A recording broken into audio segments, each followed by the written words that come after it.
bonjour. Je suis content de vous parler un peu du premier voyage du ministre chinois des Affaires étrangères Wang Yi à l'étranger. Donc, il a visité plusieurs pays en Afrique et a fait discours sur le renforcement de la coopération sino-africaine.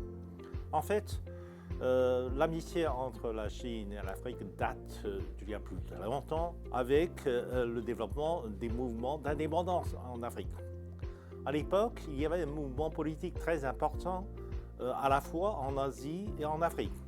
C'était afro-asianisme. C'est la première fois depuis la fin de la Seconde Guerre mondiale, les peuples de l'Asie et de l'Afrique se sont engagés dans une lutte contre l'ancienne dominance du colonialisme.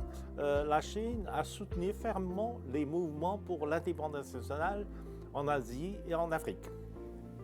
Depuis, on a noué des relations d'amitié très profondes entre l'Afrique et la Chine.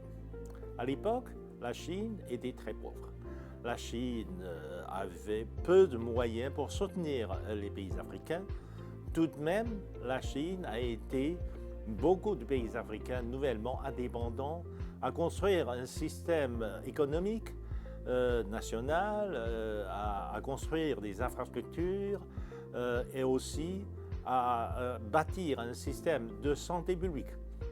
Tout cela démontre que cette amitié sino-africaine date de très très longtemps, même lorsque le président chinois, M. Xi Jinping, est arrivé au pouvoir en 2013.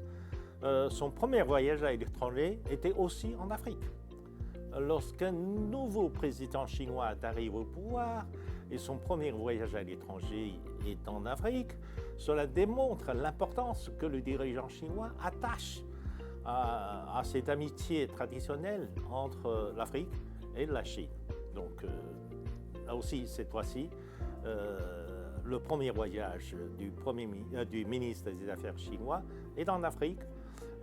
Ceci traduit la continuité de cette tradition des dirigeants chinois d'apporter une très grande attention au renforcement des relations amitiés entre le continent africain et la Chine.